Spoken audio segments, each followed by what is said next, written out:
say that like that. Hey, man. Hey, I'm a Ninja Turtles fan. Okay, I will ooze wherever I like. This one drink that's not even bad, you won't drink, and I'm confused. I am in anger. Good for you guys. I don't watch a lot of movies. I go outside. Okay?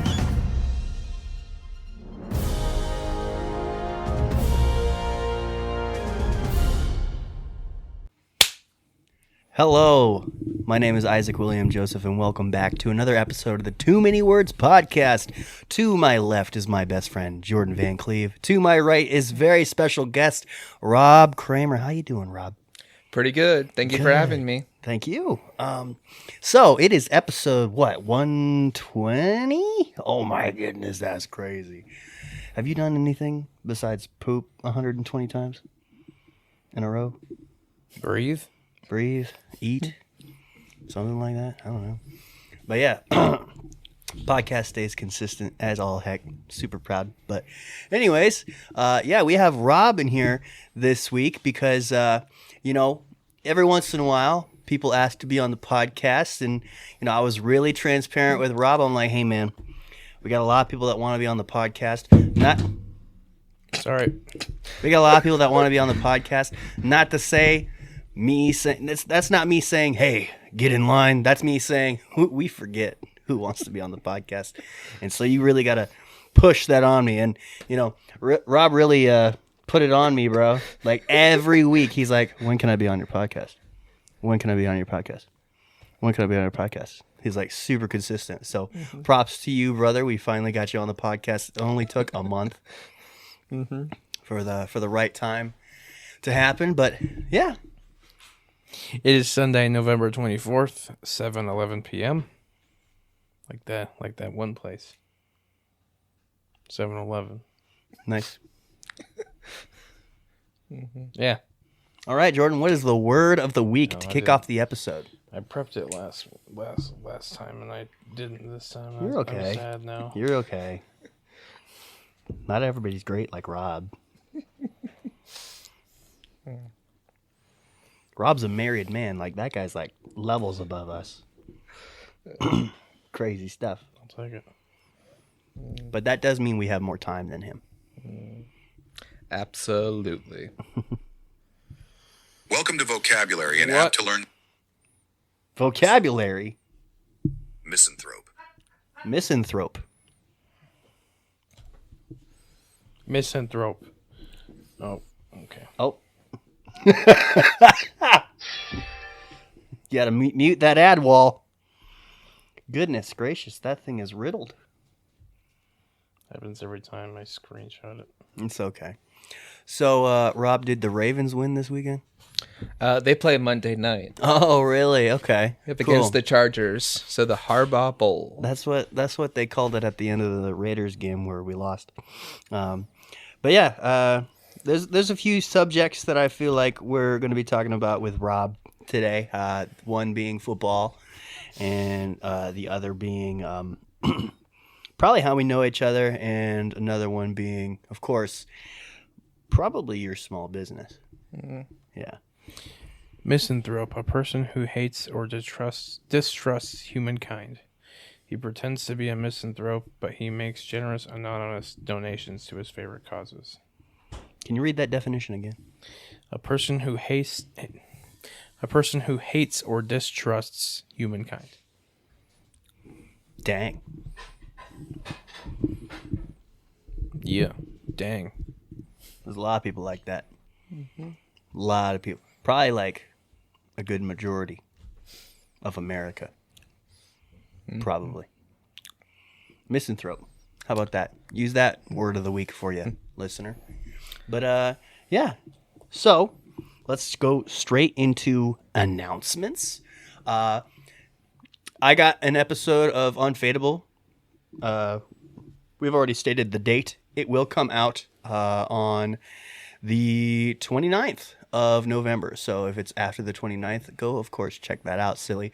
It's the 4th installment ever because, Unfadable is a rarity, but we're helping out the homeboy, Mike Kingston, okay? He's doing a what's it called? A crowdfunder for his newest comic book series or issue, or whatever it is. I haven't done my research yet. I'm a horrible journalist, but part of me feels like just going in there blind to really hear out Mike Kingston explain on his own what this crowdfunder new story comic book is. And so it's about Bigfoot, I know that for sure, but it's also about wrestling, and I know there's a bunch of wrestling fans that listen on this podcast consistently, so go check that out. Another announcement is this past Thanksgiving, Peace Walker, our short film, has finally released on Skullstone Productions YouTube. Yeah, if you're seeing this, it's already out. Go watch it. If we had a website that we were proud of, it would probably go up on there too, but I'm not really messing with that until the new year to really reformat a little bit of everything. I mean, I'm proud of our website. Like a lot, actually. How often you go on there? Once a month. Once a month? All right. That's how often I pay my bills. You think I'm proud of those? Yeah, some of them you are. Sure. But yeah, lots of big stuff. And also December 5th. When do you think this episode will come out? Well, I can tell you. Just 2 Saturdays, baby girl. 1, 2, December 7th. 2 days ago was our first installment series opener of One Good Question. Lots of new stuff happening, lots of good things happening, super exciting times. And so that's all I got for announcements. Let's go right into Instagram followers. Rob, you follow the podcast on Instagram? Yes. That you do. We actually gave you a shout out last episode. That was really, really good. Now, there's an answer for some of you guys. If you guys really want to be on the podcast that bad, follow us on Instagram. Then you'll get a shout out. You're there. You are officially on the podcast somewhere. Yeah. Your name has been spoken socially. But yeah, as of 4 days ago, at @that_Grim_Reaper. The Grim Reaper has followed us on Instagram, Jordan. That's crazy. Yeah. That's crazy. Yeah, you know who that is? No. Landon.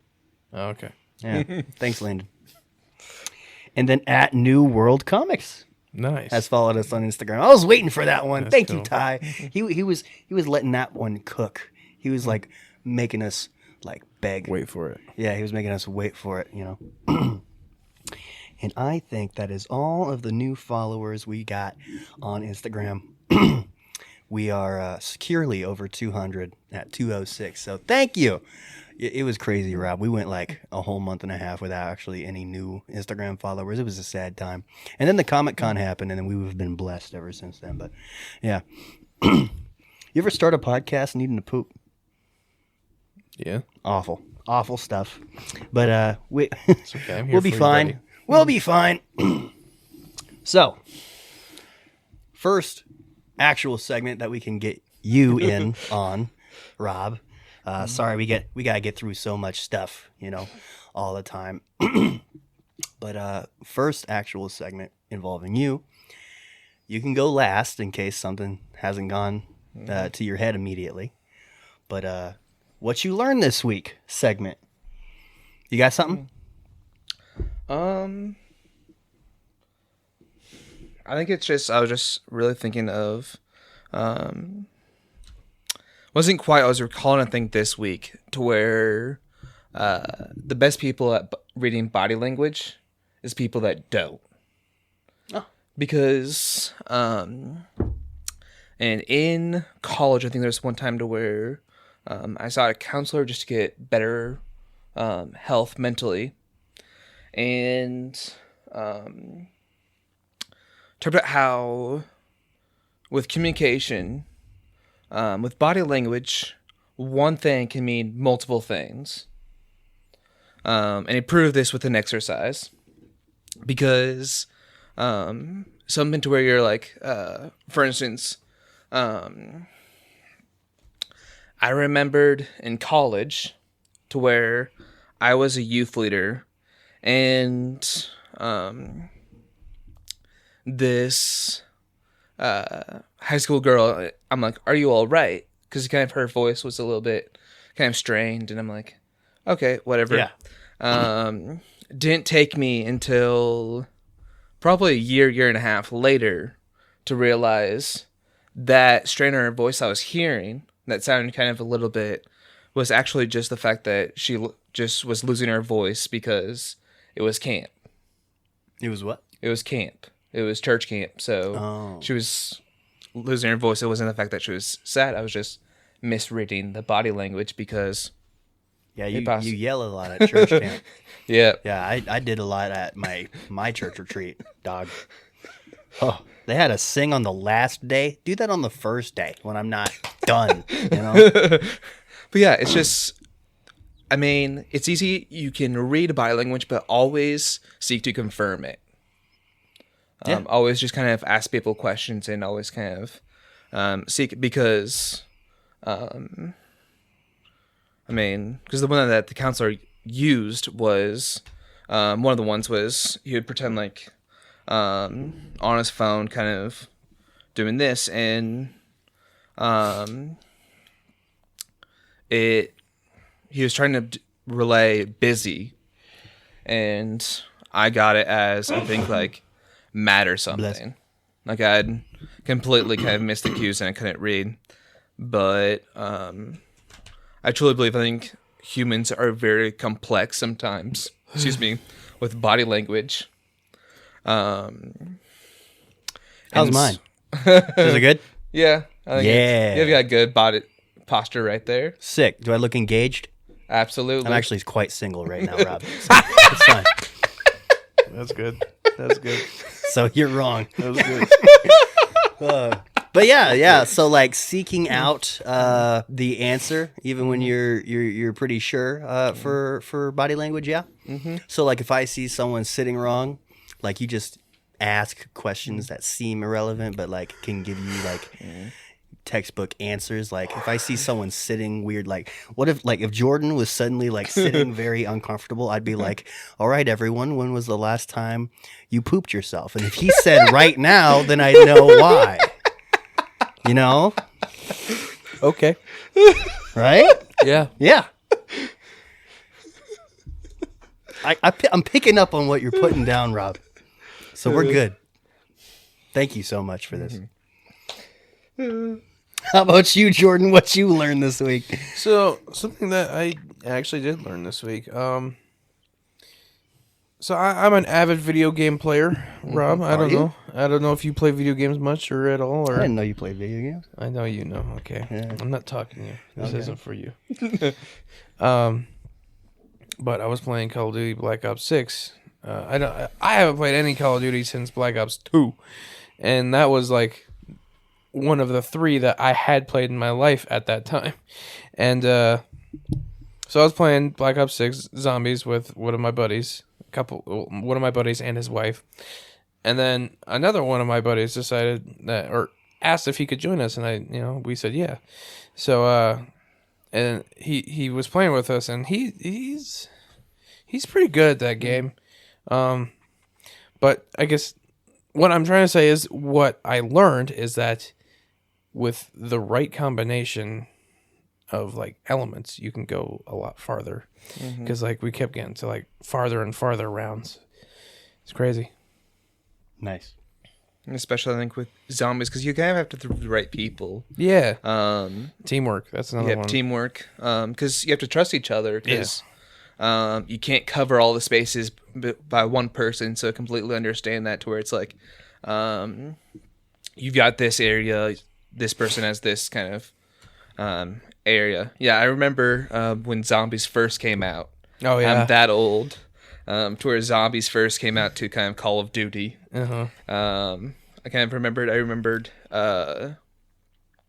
first kind of learning about like getting weapons and being able to buy weapons and all of that. I think the first few times that I did zombies for the first time, I think I only went to like stayed in one area. just because it was new. Not quite into the hang of things, but yep, it's absolutely true.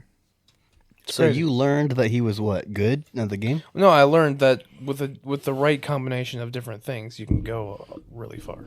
Okay. It's like football. You have to have the right chemistry with the players, and Yeah. you can go very far. Yeah.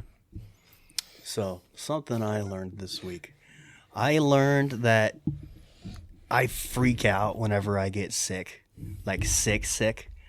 Because like I hardly ever get ill enough to make me worry. Well, yeah, but that's mostly just because you wake up every morning of your life with a clogged nose. That's Yeah. just your life. So, like, a lot of that stuff is just normal to you. And so like Thursday night I was freaking out. You could call it Friday morning because I was freaking out until 3 a.m. And so I don't think I've ever had like a fever like that before because like I was like sweaty, but I was shivering. And I hated it so much because I enjoy being cold. I really do. But I hated being cold this time because it was painful. And Jordan, I freaked out so hard. I was like, I gotta eat something. And then I raided the cabinets. And you know how we don't have milk? Yeah. Yeah, I had still a bag of cereal left. Yeah. That like honey nut cereal. Sure. Yeah. You know what I used instead of milk? Water. Applesauce. I was just like, I need something in Open me. my can of applesauce or jar of it. What plastic jar of applesauce? Yeah, I've been saving that, man. I'll get you a new one. That was a gift from my Bro, grandma. I went crazy because I was like, I'm gonna die unless I do something. And so yeah, I need to learn another thing and be more calm. I was praying to God. I was like, hey man, we need to feel better. So please. So yeah. That's what I learned about myself. Crazy, dude. Yeah. So do we want to go into That's what we got left. sick? Do we want to do Fancers early because we haven't done Fancers in like a month and a half? I'm down for whatever. Let's celebrate man. with Fancers early. Let's have our guest and co-host answer because I know you haven't answered yet either. What is your favorite X-Men? Ooh, my favorite X-Men. I'd probably say Mystique. Mystique. All right. How about you, sir? You know, you did ask me this, and I never gave you an answer. And I still don't think I really have one. There's so many good ones. There's just, I don't know, X-Men Especially was when you read never the comics. really my big thing. I was more into the cooler superheroes. Well, X-Men aren't superheroes. They're X-Men. Duh. Are Duh. the X-Men not superheroes? No. Superheroes are liked. No, X-Men are mutants. Yeah, they're mutants. Okay. All right. I'd probably associate them with like mercenaries before I'd say superheroes. I kind of get that because, like, my answer of Mystique was actually more probably They have superpowers. a villain. But they're not superheroes. You know what I'm saying? Do they save people? Yes. but Sometimes. Are they ever seen as heroes? Not I mean, not occasionally. every hero is seen as a hero. But you got some really progressive people in the comic books saying, yeah, mutants are cool too. Yeah. like even in real life, there's people that have like done very heroic things and don't get recognized for such. Yeah. Like, we'll not get into that. But yeah, what's your favorite? I don't know, man. It's just it's It's hard. It's super hard. it's not even that it's hard. I just don't think I have one.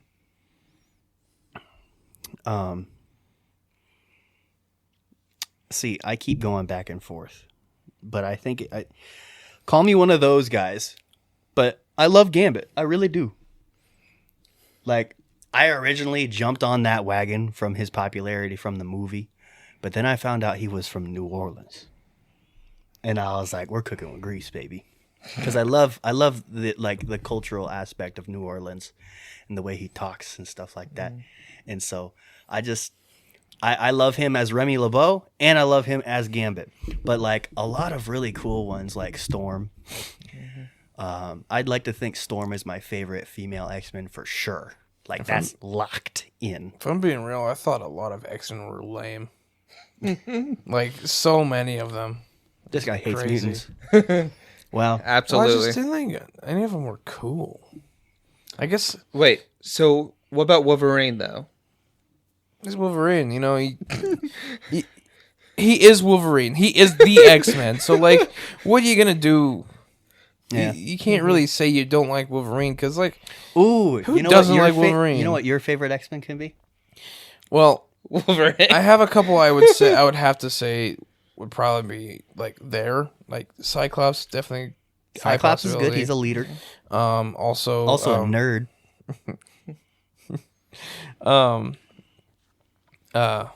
Why am I Colossus? There you go.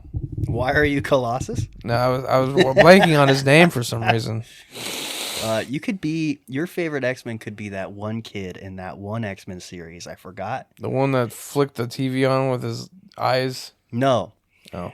His superpower is that he could explode just once in his life, but then he would die. He's like a bee. Oh yeah. Watch out for those tripping wires, brother. I guess he's got to go to the bathroom again. All right. Well, while our guest is in the bathroom, we're going to get into these other fan answers for fansers. I need to really start getting out of like posting on Facebook so much so I don't have to dig too hard for my original X-Men answers.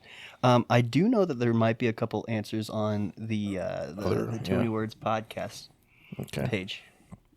There's 0 answers on Instagram. Unless we want to speak on what Soren said. I think we should. We'll save that for last. But yeah, Hope Jakes. She says, first comes to mind is Nightcrawler. Always been a huge fan of him. But you can't beat good old Wolverine. Isaac did not post that on the Too Many Words podcast Oh, page. did I not? That's fine. I'm sad that we don't really get a lot of engagement for comment answers on Instagram. It's because you don't post enough on there. It's dumb. I feel like we do post enough on there. At least twice a week. Yep, nothing on Skullstone either. Okay. Amanda Jean Schroeder says Storm, but Wolverine had great backstories. I'm not sure about Storm's backstories. Ben Yetter said Gold Balls. Sorry, not sorry. And then he dropped a link. It's titled Fabio Medina. Fabio Medina is a character I've never heard of before, but notable aliases is Gold Balls. Gold Balls, the X-Men. That can be your favorite. No. Honestly, I'm seeing a picture of him. You could cosplay as him. I saw that same picture. Look at that. You could totally pull that off. Look at that. You see that? You should be Gold Balls. My eyes don't work. I can't see it. That's like perfect for you. Oh my goodness. Be quiet. Like I've always like, as a friend, have like really wondered what would be a great cosplay for you because I want to cosplay with you. This would work. Yeah. You be Gold Balls, I'll be Wolverine because I'm not tall enough to be Gambit. You just be Gambit from a universe where everyone's short. But then you can't cosplay with me. How's Rob doing? Uh-oh, did he eat something wrong? You doing all right, big man? No, it's not that I ate something wrong. It's right before podcast, I think Isaac got me Mountain Dew. Yeah. And so it's like... We got more coming for you. Yeah. Foreshadowing for Get Them Lips Wet.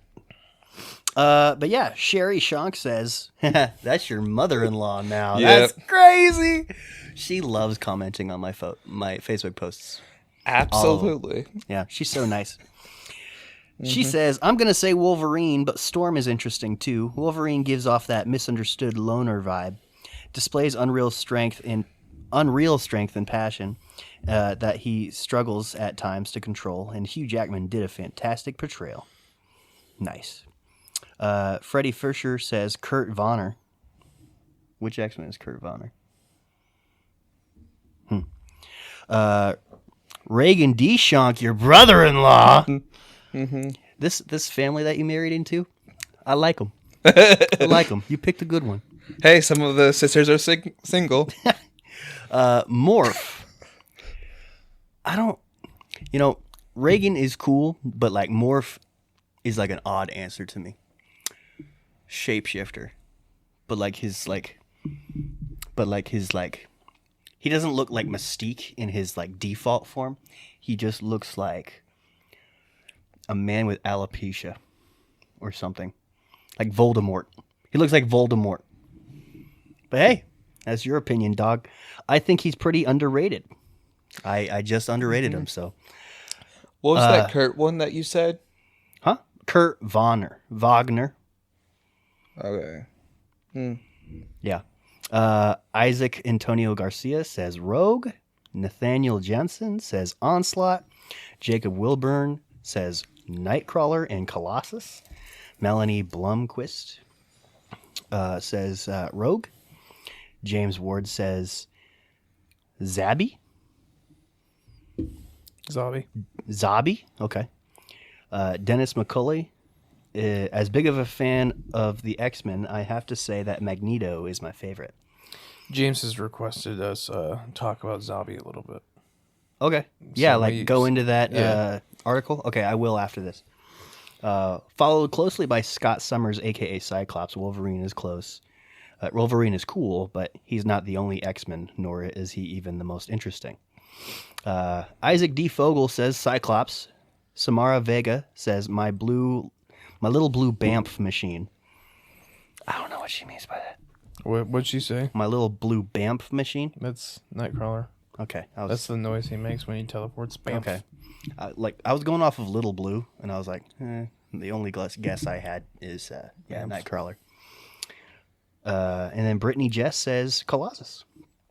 They responded with a gif of Colossus doing burpees. Yes. All right, yeah. Let's go into Zabby. By request by a listener. I've heard he's my number one fan. Yeah, this James Ward guy. Could be, quite possibly. Yeah. So, Zabby, current alias Forget Me Not. Ooh, interesting. Okay.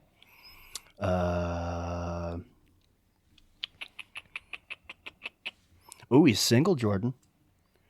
He's got the marital status down here for some reason. They all do. Like, I'm pretty sure every Marvel character has that on the Marvel Wiki. Let's see. It says that his hair is black, but he's balding. I feel like I'm not living up to the hype that he wanted me to live up to. You got to read like the character traits and stuff like that. Okay. It lists. Like, it should be below that. Tell me this is a comic book character. Living status, alive, formerly deceased. That's great. Like, you're just reading like bio stuff. You need to. There you go. All right.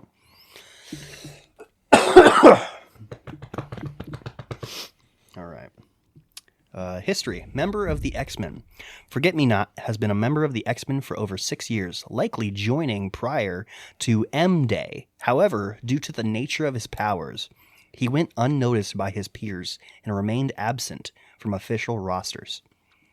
Professor X placed a psychic reminder in his own mind to force him to remember Forget-Me-Not's existence once an hour. Did you read about his powers and stuff? I don't remember you saying that.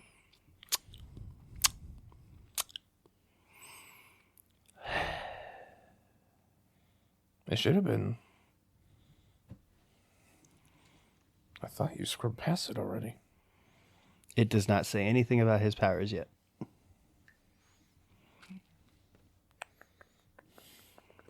Do you know about Forget Me Not?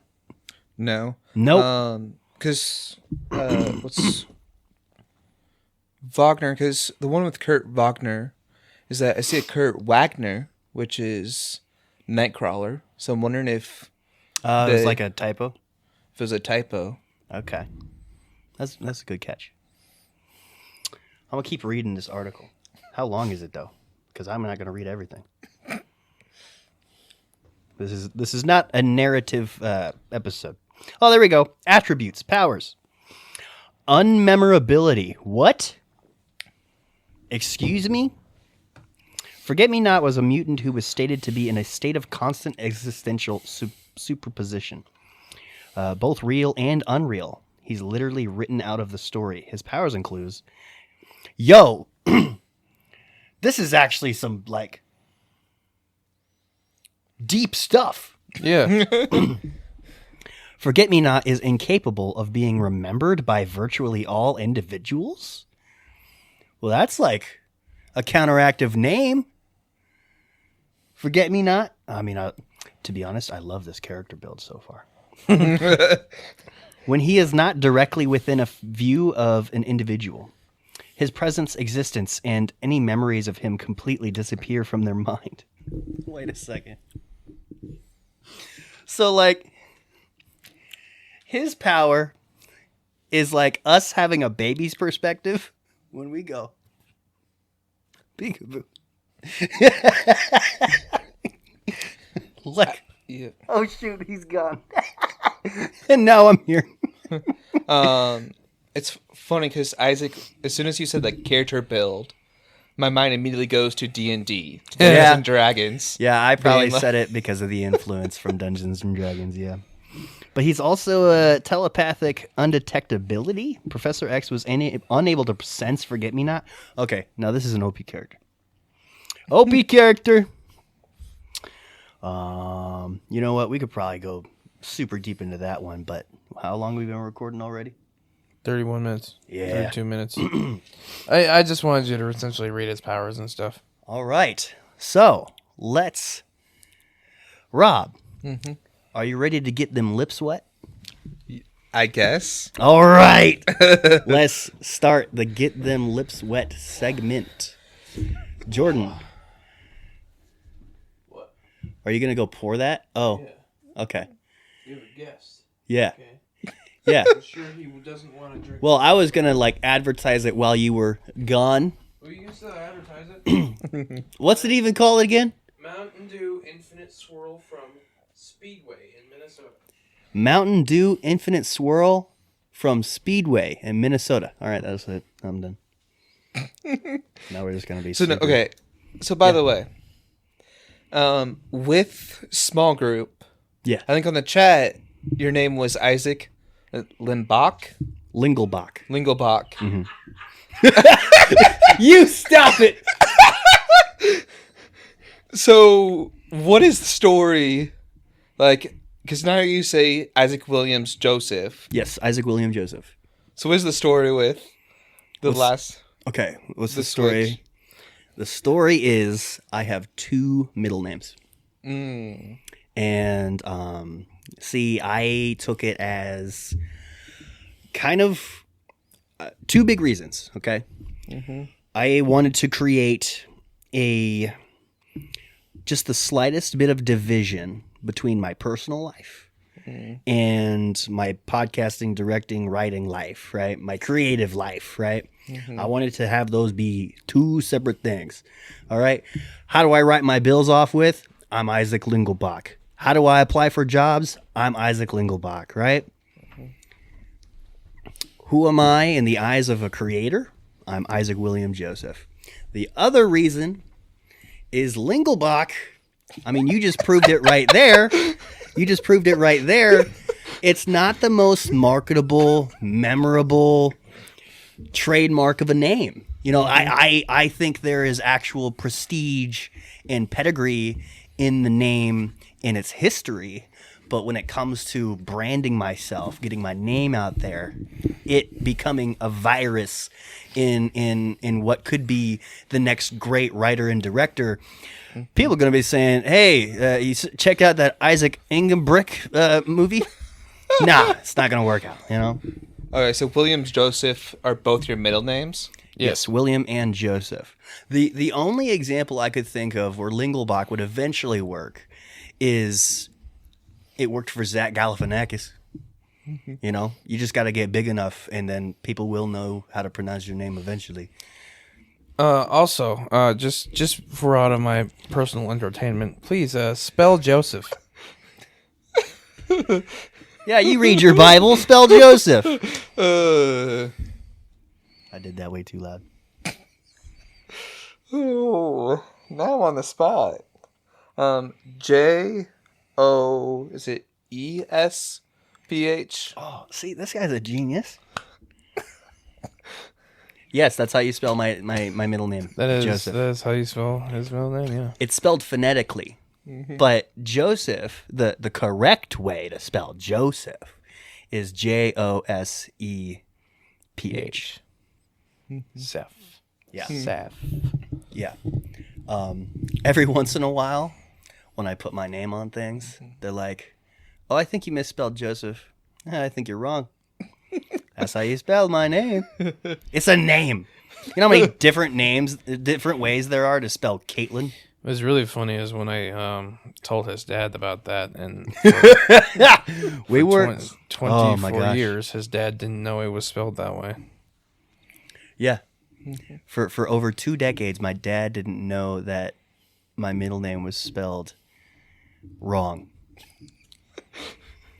Because I'm actually a third generation with that middle name. And my mom just misspelled it on the freaking... No, she did it that way on purpose, remember?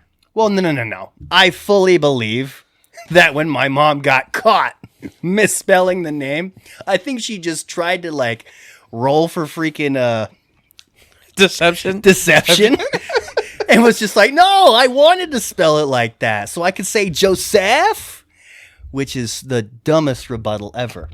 Because if you wanted it to be Joseph, you would put the E after the S. And so, yeah, that was the first reason that she could think of right out of her butt. So I'm willing to say, yes, Mom, you totally did that on purpose. But, she was also only 19 when I was born. Yeah, because my only thing is the fact, what's interesting, so with my name, my dad's name is Robert Cramer, which is why I normally kind of go by Rob. My real name is Robert. Yeah. Rob is kind of a nickname. Are you Not a junior? Roberto? You could be Roberto. I'm not a junior because my dad and I have two different middle names. Is to be kind of a junior, a third, or a fourth. You have to have It's the same. first, middle, and last name. All three have to be the What same. is your middle name? Um, You gotta think about that. should I have to make him guess? What? Is it super basic? It is. Is it Joseph? No, it's not Joseph. I'll give you a hint. It starts with a D. David? Nope. Oh, Dick? that's my dad's middle name. Nope. So, before my dad had me, there was a trend in the Van Cleef side of the family where you took your dad's first name as your middle name. So, my grandpa's name is David. So, my dad's middle name is David. My grandpa's middle name is something, I think Gerald, Jerry, one of the two. Gerald. So, I think his middle name is Gerald. Although I might be wrong about that. I don't know. Anyways, that was a thing that happened a lot. My grandpa had other siblings, though, like other male siblings. My dad did not. So he might not have gotten that middle name. Anyways, yeah, so that's why I guess David. Sidebar. This actually came to me today. Would it be the most narcissistic thing in the world to use a little bit of Viking tradition in naming my son, and his middle name is Isaacson? I don't think so. You don't think anything wrong with that? No. Nope. I still want to know your middle name though. Yeah. Oh, I'm done guessing, bro. Starts with a D. 3 letters. Oh, okay. Okay. 3 letters. Yep. Dog. Nope. Do. Doug. Doe? No. It's a common name. Dim. No. Nope. What? It's a common name? 3-letter D? Mm-hmm. Don? It's Don. Nope. Really? Really? Okay. Dan? Nope. We're done. No, I'm not done. I'm done. I'm You're like done. thinking. Now remember, I just said common name. I didn't say a common person name. Like it's a pet name. Or an alien name, but that'd be weird. DX3. Dax? Nope. Is that close? No. In any of my guesses, have I gotten the other 2 letters at all? I don't think so. Really? Okay.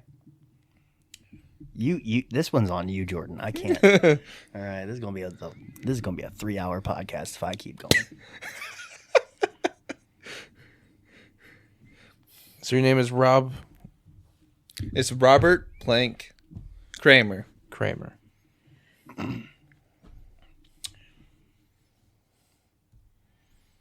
It's not Don. Nope. Like Don. Nope. I'm gonna look this up. I'm not gonna look you up. I'm just gonna look up 3-letter. Duh. It's a male name. Din. Did no. Is it a male name? Actually, no. You kind of answered that. It's not like a human name. Sorry, the common form of it is 4 letters, but my parents shorten it. Dog. Nope. That was my first guess. Sorry, bro. And listeners, as soon as they figure it out, they're going to be like, oh, why didn't I think of that? Dak. Nope. Dumb. No. Door. No. Doc. Doc. Nope. Dude, that'd be a cool. I said it's a name, though. common name, not a common object. Doctor. Oh man, Let me see that. we gotta ask him if it's at least on this freaking page right here. Dub. Nope. That'd be also a cool name. Dub. W. Dub Smoke. Dez. No. So you said it's commonly spelled with 4 letters, Yes. but they dropped something. What letter did they drop? You said the W? The last letter. It's a K, I bet. No. If it's a shortened name, then it's none of the letters that produce the sound. Dre? No. Dang, that's a good one though. I knew a guy named Dre in high school, and apparently it was short for something. Guess what it was short for? What? Draculia. Yeah, he hated his first full name.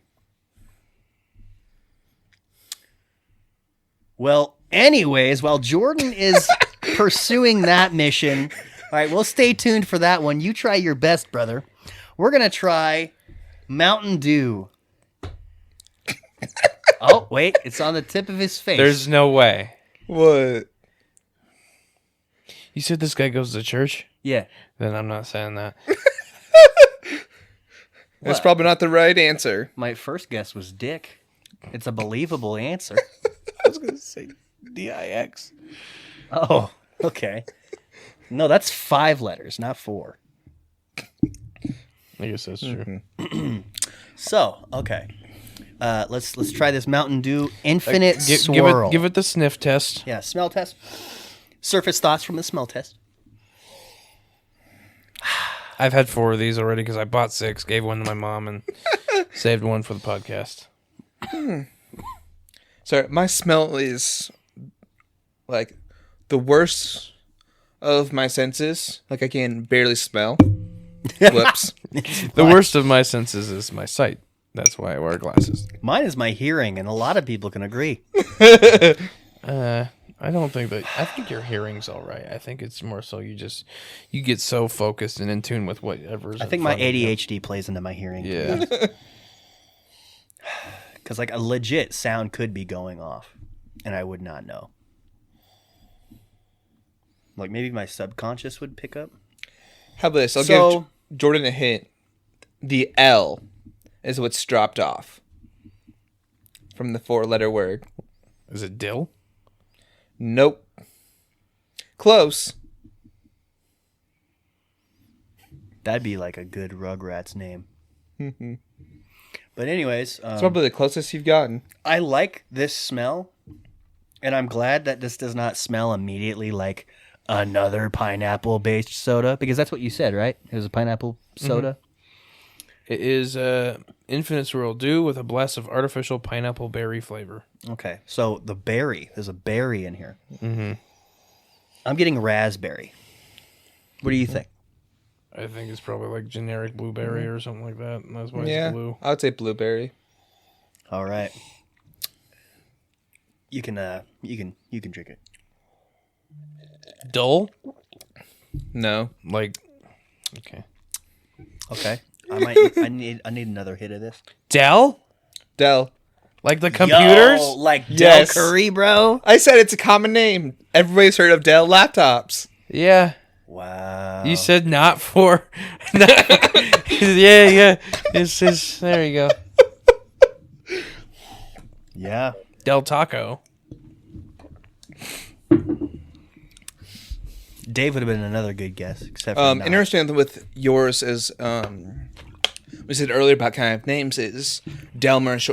Del is short for Delmer, which is my grandfather's name. Okay. And so That is very interesting. I had a coworker named Del. It was short for Delion. I had a coworker named Delmar. His name was Delmar. Yeah. This guy's middle name is Van. It's not. My middle name is actually Austin. His first word was hurt. Okay. I'm kidding. My middle name is named after someone, though. Yeah, A famous wrestler. person. A pro wrestler. We're not gonna. His middle name is Austin. We're done guessing. We're done guessing. Anyways, thoughts about Infinite Swirl? I'm not getting like. It's like the soda can't decide which flavor to go with. I get a lot of pineapple from it. I do. yeah, It's just like a very light, really sweet pineapple. Like, And I'm not saying like it's going back and forth. It's that I can almost say I'm getting neither. it's not like super citrusy. It's not strong. It's just sweet. Like this is nice. It's good. But like yeah. I mean, definitely can get the pineapple. It can almost kind of remind me of pina colada. yeah. Yeah, I definitely get that one personally as well. I'll give this a 6, mainly because it's not strong enough for like any strong opinionated scores. So I'll give this a 6. I really like pineapple. You know that. This is like on a Mountain Dew scale, probably a 7.5. On a Mountain Dew scale, I'd give that a 4. What? Mountain Dew's really good. Sure, I've been raised to not drink it, and so I don't. But like for what I know Mountain Dew to be is they make good soda. That's a 4 on a Mountain Dew scale. Mountain Dew On scale, an overall scale, it's a 6. Mountain Dew scale 7.5 for me, 8 otherwise. How about you, Rob? What do you rank this out of 10? I probably would say 7. Because I think Mountain Dew, I see what you were saying earlier. There's kind of that strong mine because I think earlier I had like a frostbite, and to me that's a little bit more of what you're feeling with a Mountain Dew. And it's interesting. I also had a citrus blackberry, which is one of their game fuels. Yeah. They brought back Game Fuel this Yeah, past fall. which is and so Yeah, so you don't get arthritis at the computer. Arthritis. Yeah, it's good though. It's good. It's good. I like it at least. Yeah. So what did you give it? A 7. A 7? Okay, so that's overall. 7, Yeah, 7, around 7, because you gave it a 6, 8, 6, 7. So yeah, 7. I mean, his was 6, 7.5, I believe. On a Mountain Dew on a scale. Mountain Dew scale. Oh yeah, on a Mountain Dew scale. Yeah, so averages out 7. All right. So, what? This was left. We already did Fancy's Baby Girl. Did I not? Sorry, I thought I checked that. It's okay. Side quests. Side quests. Now, side quests are literally anything that isn't the main event, but you feel like talking about it. Like the main event is us talking about your wedding building. All right. But yeah, I understand that you wanted to talk about football. But wait! Like every once in a while, I explain what side quests are by giving an example. And I often say, yeah, maybe you see like a clown walking a dog on the side of the road. And you're like, that's weird. That's something worth bringing up in a conversation. Something that I didn't think would ever happen. Still has never happened to me. But something quite similar happened the other day. Have you seen this? Yeah, I saw him yesterday. He also was posted on Facebook. I saw an R35 draped in Christmas Wait, R35? lights. Are you sure it was an R35? Yes, it's an R35. Because, okay. Let me see it. You know what? It could be a Mustang. Let me see it. Like it. Because there's a guy that has the new Corvette. That's a Mustang. Oh. It's just crazy. There's I couldn't tell. More than one it's person covered in did lights. that. And I was driving, so. Filming as best as I can That is while for driving. sure a Don't- Mustang, though. But there's a guy that I don't know if he lives here in Grimes, but he's frequently here in Grimes. But he did the same thing to his new C8 Corvette.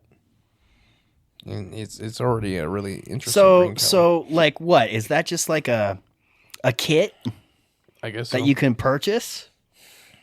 It's so crazy. But yeah, I saw that, and that was just wild to me. Yeah, dude. Dude, when I get some, like, money, I might. Please don't. I might. Please don't. There's better things. Dude, to I bet you spend your get money pulled on. over all the time in those. I bet you do. I could probably think of just 5 things just looking around this house. That'd probably be better spent than on one of those kits. Yeah. Tell you what. If that kit is less than $2,000, I'll think about it. Okay? sure it's like 50 that's all I'm saying. What? Pretty sure it's like $50. $50? If it's $50, you'd be stupid not to. Rob, what are you doing? Why isn't it on your car? Come on, man. That's all I'm saying. Oh, I think my wife would kill me if I did. Oh, man. Well, how about this? You ask her to go halvesies on it, $25 each. She's like, hey, babe. So, have you ever thought about how dull looking our cars are? I have an answer to brighten up your life. I think my blue car is actually pretty good. Yeah? Mm-hmm. I wasn't calling your car dull, by the way. Like, I was just trying to make some dialogue out of my butt. But yeah, that's one of my side quests. Another side quest is my favorite rock band and my favorite rapper releasing music on literally the same day. I've always liked Kendrick.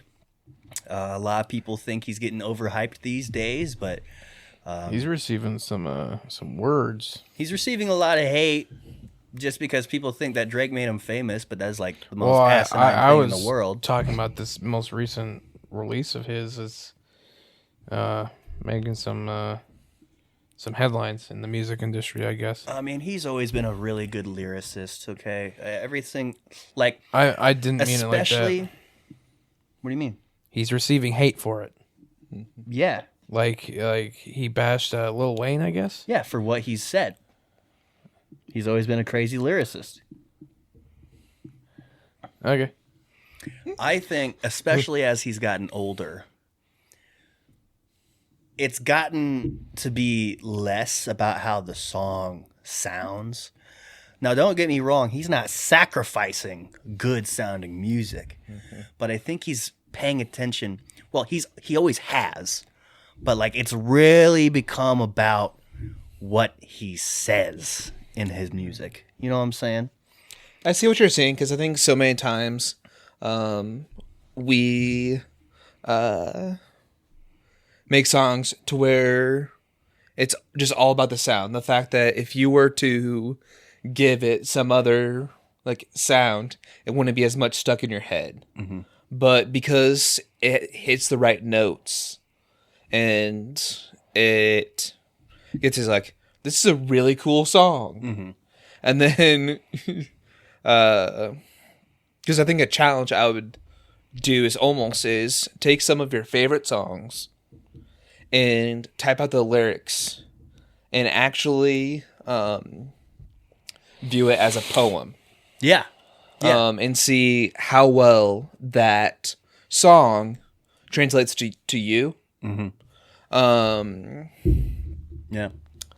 Because I think like a good example is Megan Trainor's song All About That Bass. Ah, yeah. Now, if it was trying not to be all about child friendly and sung by children all around the world, to make it a little bit more clear, you would just drop the B in All About That Bass.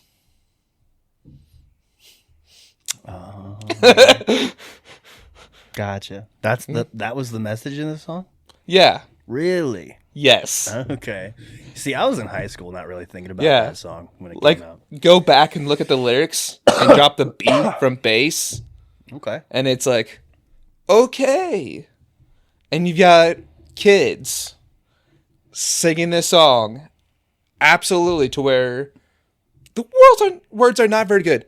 Actually, I think the worst attributor is Kids Bop. Quit Kids Bop, to where they'll have these kids singing these songs, and you look at the actual lyrics, and people are just, there's YouTube videos, they'll just bash Kids Bop, being like, what the crap, why are you having kids sing this? This is way over their maturity level. Yeah. Remember when Kids Bop was at, like, it came with your kids meal? Dog. Those were the days. But hey, they made it sound great. Yeah. So, yeah, and then also 3 Days Grace released the same day. I've only listened, well, they only have one song out, right? Yeah, I listened to Mayday in full only once, so I have not much to say about it, but it gets me really hype hearing Matt and Adam singing together, and just it hits right here in the heart. Only good feelings, and super excited about the future, and super excited about future concerts and stuff like that. Because I'm not a big concert goer. Mm-hmm. You know, I don't really like the idea of spending a lot of money. I mean, at least we did have listen to music that isn't as crisp as it is on the radio. You know, but every once in a while I make an exception, and that's like my top ones in like genres, which is I think what's great was the past two concerts. I went to the Fort King and Country concert here at Wells Fargo, and then the Lauren Daigle and Brandon Lake concert. Yeah. And for me, the reason why it was worth the money was seeing that big of a crowd kind of join in worship. Yeah. Being like, just packing Wells Fargo. Like, that's just kind of experience to where it's like, okay, this is absolutely like for King Country, it was awesome. It was, you had like stage pieces to where they raised them up on above the stage, and then there were lights on the bottom of the stage pieces. Yeah. It was, so I've actually I think your listeners would not be, but I'm about to show Isaac because I still have, I think, a picture of it on my phone of the concert. Yeah. You see, I think that Lauren Daigle concert is worth my money too, because it would have been for free if I went. That is sick, bro. What? Do you see this 3D chess looking thing? I did see that. Oh my It's goodness. floating. You need to send that to me so we could probably drop the image over the video. Okay. Bro, that's wow. Okay. Yeah. To best explain this for the listeners, so they had like each member of the band on different hanging from the ceiling stage platforms, all at different levels of altitude, just up in the air, and that was just sick. For King Country does some really good stuff. Mm-hmm. We went to the 3 Days Grace concert, and we did have a really, really good time with that. I've been to, I think, 5 or 6 different winter jams. A lot of those have been really stellar. I saw Red there once. They were insane. Skillet, they've been there Disciple. more than once. Disciple was great. Andy Mineo. And Eminio was great. He talked to Morgan Freeman. The first time I saw Andy Mineo, or maybe that was Lecrae, I'm not sure. There was this big like holographic cross. Yeah, and they it look looked so really cool. alike, Andy Mineo and Lecrae. So Winter Jam last year was the first time that I heard the song Gravedigger. Okay. Whoa. That I don't know what that Did you just break your hip? It's all right. It looks fine. Looks like it's not broken. I'm not so sure. Does your feed still work? Yeah, All right. I think. Well, Hello? that's an after recording problem. Just don't move it anymore. No, I think you're good. I think it's just the fact that it kind of popped with the movement. Yeah, it to was where it's probably wanna- just stiff. Like, you know how you wake up in the morning and you just move at all? I guess true. Yeah. Yep. But yeah, let's get into football because that's probably going to be like a 6-hour conversation. Anyways, tell me why all my football teams suck, Rob. Well, like I kind of talked about before, is kind of chemistry. To where, Yeah. because I think too many times we get into Madenitis. Well, what? I coined the term Madenitis. To where in Madden, the difference between a good and a great player is your casual player of Madden, which includes me, will look and see, okay, I've got an 88 quarterback and an 86 quarterback. The 88 one is better. Some of your more pro Madden tournament style kind of thing is there look at like, well, I like to do the short throw, so maybe that 86 is going to be better for me because he's a little bit better at the short throw. He's got a little bit more throw power, so I might be able to kind of get that arm, and they'll go a little bit more into kind of chemistry is how it fits. Excuse me, their style of play. Yeah. So I think that's why, especially when you're talking about the Raiders, is the fact that you need to get to where your identity, which part of your identity is just kind of, let's run the ball. Honestly, what I would do is I would get an offensive coordinator. That's Oh, really yeah, good we with just fired that guy, so we need a new one regardless. Yep, is get one with Brains. a running quarterback style. And because how I picture kind of the Raiders is a little bit with the 49ers kind of is that pound the rock and then get a little bit more that mobile quarterback to where he can be a threat on the run. More of, I think in this draft class, you can probably get more like Jalen Milroe or even the Oregon quarterback. Well, we lost today. We might just get Shador. You know? Well, actually, I wouldn't get Shador for you guys. Well, I wouldn't either, but that's what everybody's saying. Because I think Shador is more of your typical passer. He's That more is of your true. step back and pass. He is a surgical passer. He's a surgical passer, and so I think he's not going to really help with the run game. Mm-hmm. And then again, getting that Raider mentality of we are just going to bully you Yeah. and chew some clock. And I think that's really been, I mean, especially when you have your tight end is your best weapon. I mean, you guys have what could be, I mean, A generational talent at tight end. the best by the end of his career could be a Hall of Fame greatest of all time tight end. Yeah. He could even be, I think, have a better career than Travis Kelce. That'd Based be on the something. numbers that I mean, he's got to win 4 Super already Bowls, putting but up. yeah. Well, I mean, is the fact starting with the tight end. Why am I forgetting his name for a moment? Brock Bowers? Brock Bowers. Yes. He's already, I think, I saw on my feed, about to break the rookie tight end record He did today. for reception yards, touchdowns in a season, and there's all these different. There's a few records. He might have broke one of them today. But yeah, I think Brock Bowers is lethal. But it is just this pound. Get some possession wide receivers that are able to kind of get those short throws, and we're just going to beat the crap out of you and get it to where you're like, get more of that Derrick Henry back to where it's okay.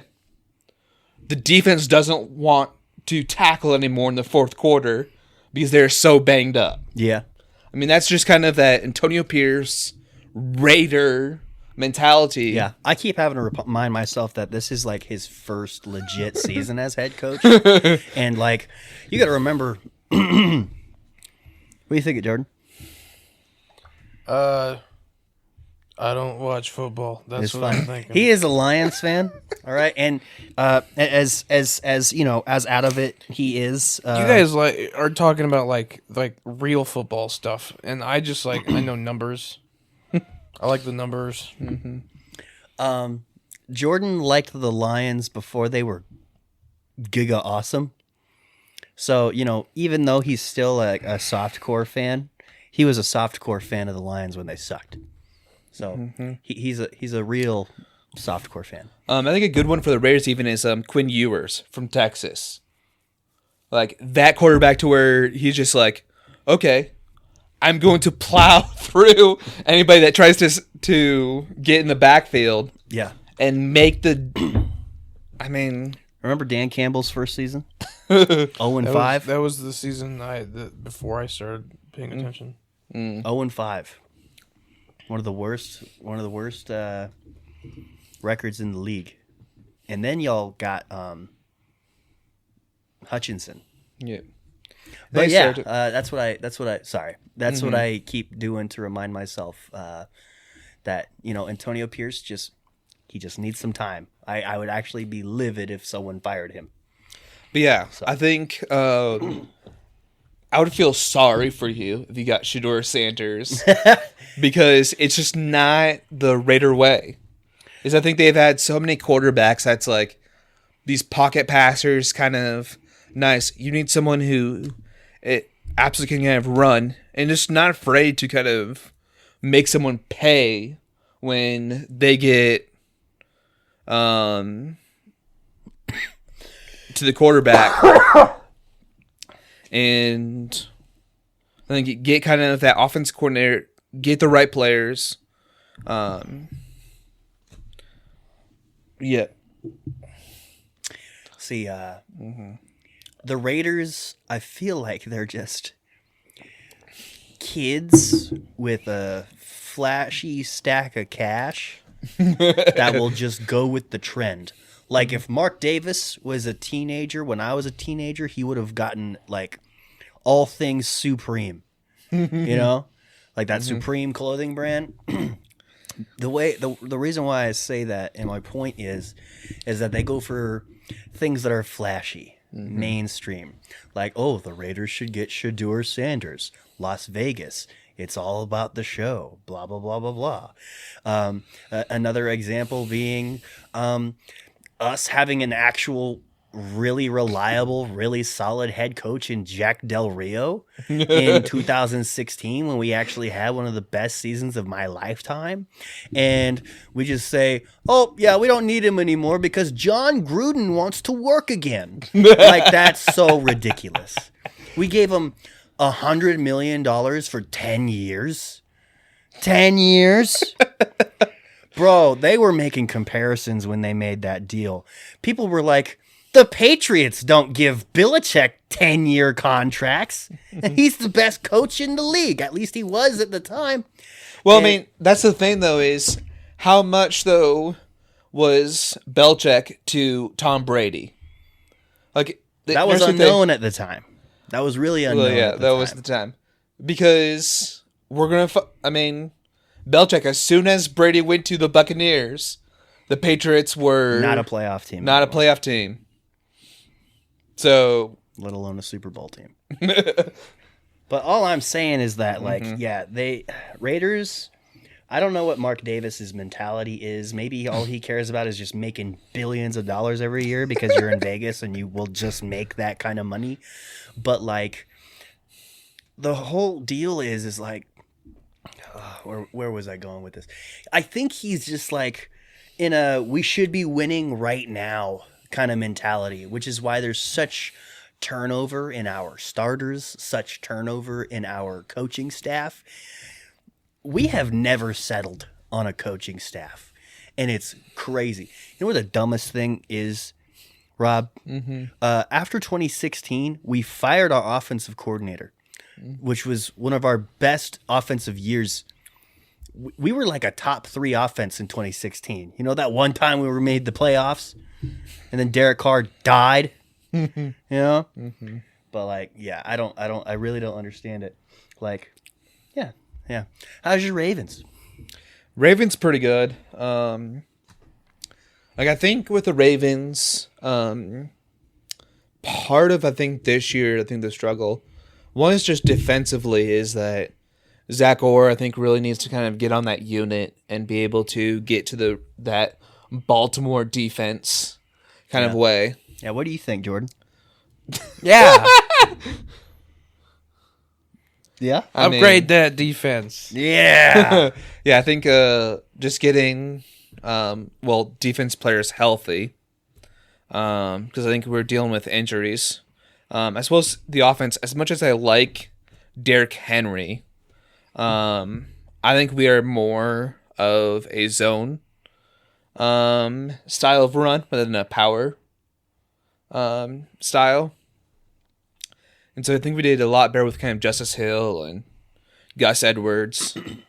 I mean, like I said, Derrick Henry was doing a great job.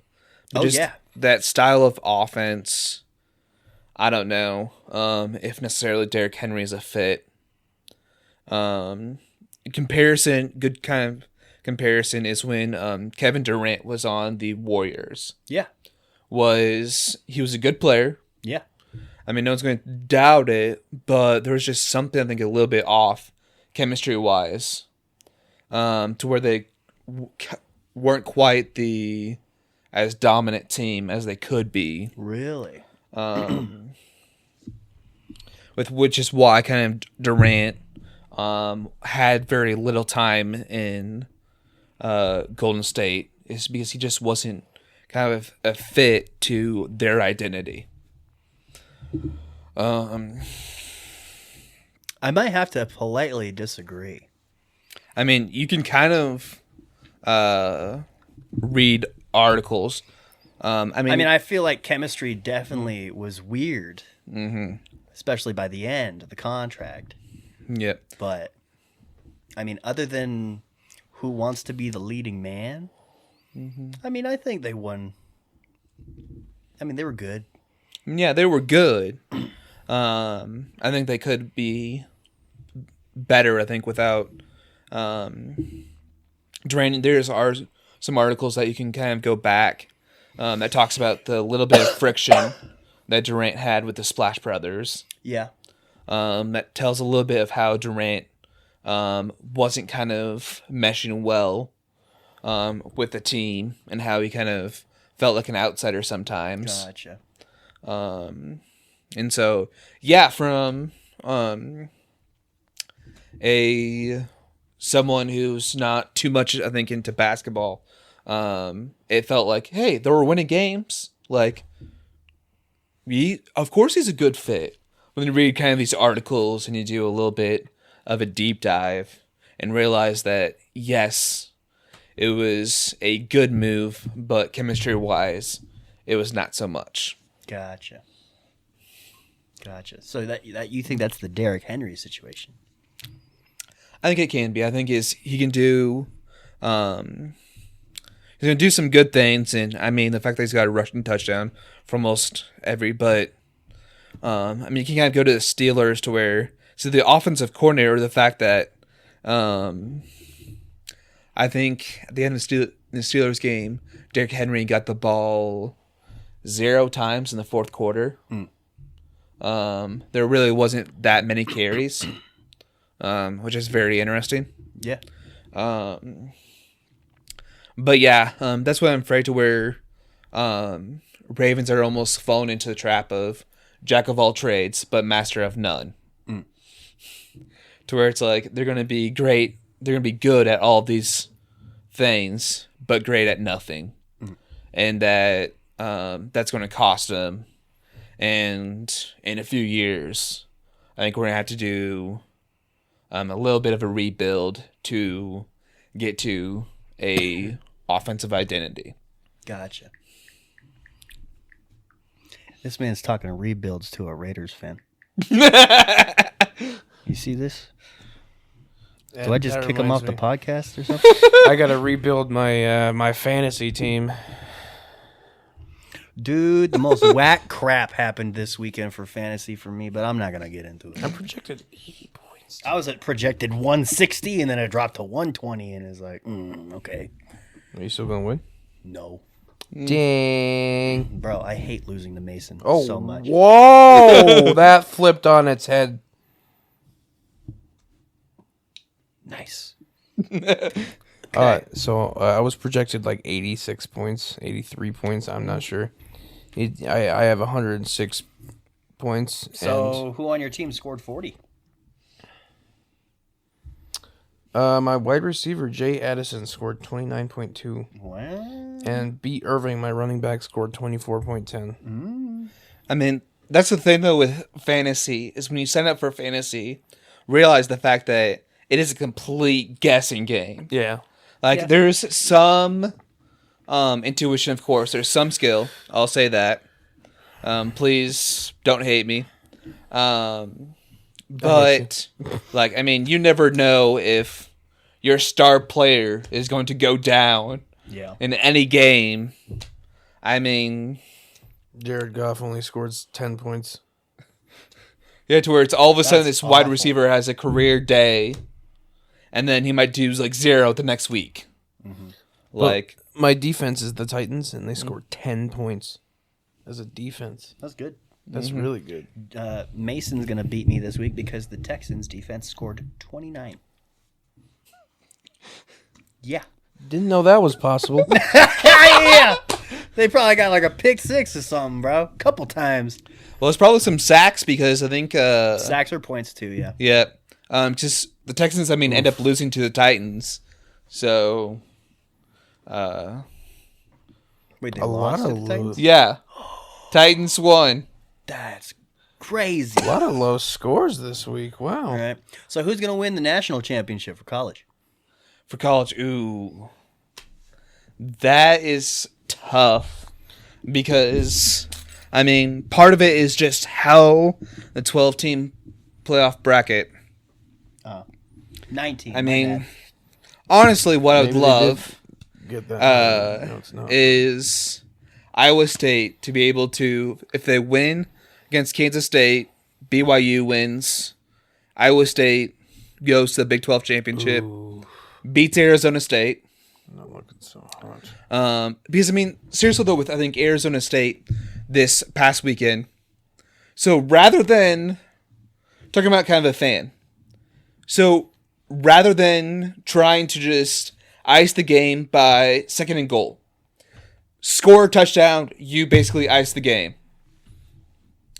Rather than that, the quarterback decides, you know what? I'm going to make sure that there's 0 seconds off the game. So I'm going to run backwards to try to take as much time as possible. Apparently someone did not tell the quarterback, hey, by the way, the defense, they have a timeout. And so Arizona State, so it went from a second and goal to on fourth down, having the ball. Where do you think it was, Isaac? Where do you think the ball was? 4th and 36. Worse. Really? The ball was on like the 49-yard line Oh my gosh. with 7 seconds left. So basically all they had to do, was they took the snap and the quarterback just chucked it. Tried to take as much time as clock, chuck it into the stands.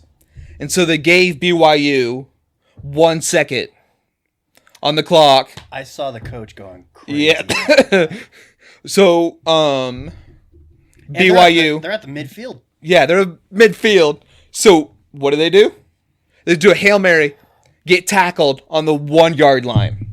Oh. Arizona State was 1 yard away from just completely throwing the game. That's insane. That's insane. To where it's just absolute. But yeah, no. This year, I mean, it is absolute chaos. I mean, the only like sure team right now is Oregon is still undefeated. So if they go through the Big Ten and beat Ohio State, and they remain undefeated as the number 1 seed, they probably would be a pretty hard team to beat.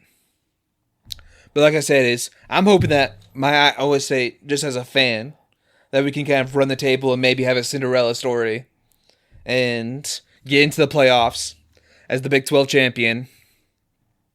And then miraculously win some playoff games and at least get into the national championship. But yeah, no, it's just kind of how that bracket turns out. I think a big decider is going to be if Oregon beats Ohio State, in the Big Ten championship, then I think Oregon has a big chance at winning the national championship. I think Texas, they can get probably hot and win. But it's just crazy this year. I mean, who would have thought that Alabama in a 12-team playoff might miss the playoffs Yeah. with 3 losses? And of course, there's a slight chance that Alabama might still get into the playoffs with 3 losses. Yeah. Which is crazy. Because they're Alabama. Because they're Alabama. But, I mean, yeah, I think it's chaos in college football. I think this probably would be a year for a Cinderella story. And I think college football, I mean, they're probably going to lead in the refs towards kind of that Cinderella story, because one is everybody's going to look afterwards being like, man, I'm glad we had the 12-team playoff. I mean, especially like this year, to where it's like, if we were back with if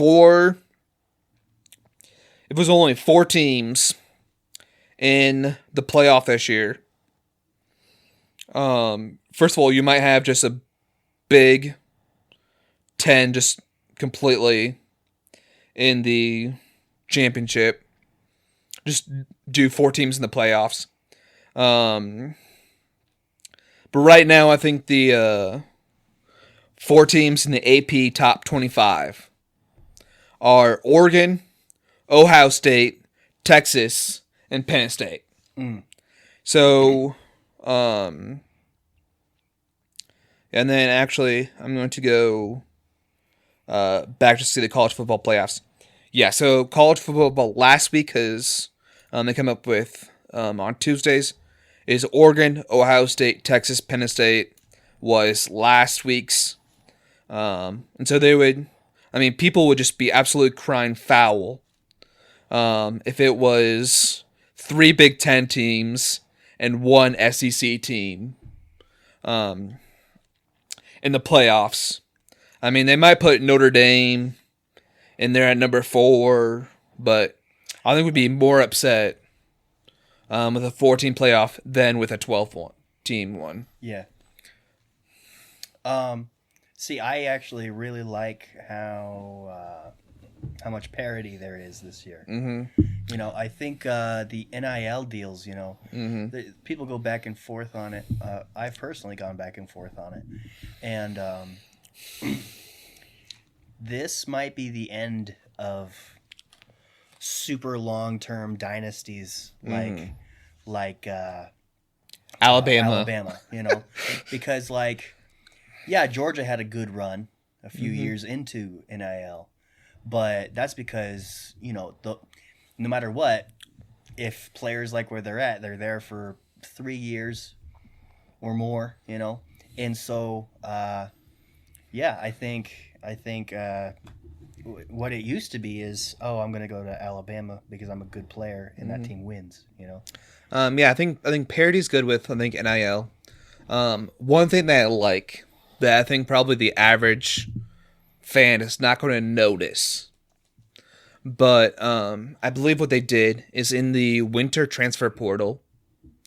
So if I look it up real quick, which I probably should have done while you were speaking. It's fine. The winter transfer portal for Jordan, say something funny. Corn on the cob does not come out on the cob. Wow. Okay, now that like begs a story. So the winter transfer portal is from December 9th to December 28th, which I believe, if I'm not mistaken, and you can correct me in the comments, but they moved it back a week from last year to where it's not right after the season ended.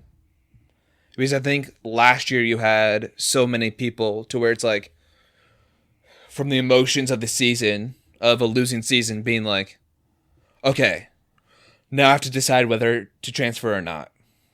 And now I think this year they're giving it back to where it's like, okay, take a week. But even then, I think you're going to get a few people announcing their intention during that week, which is bad. Just kind of taking players being like, okay. Like, for instance, people are going to the Caden Proctor situation was just absolutely horrible.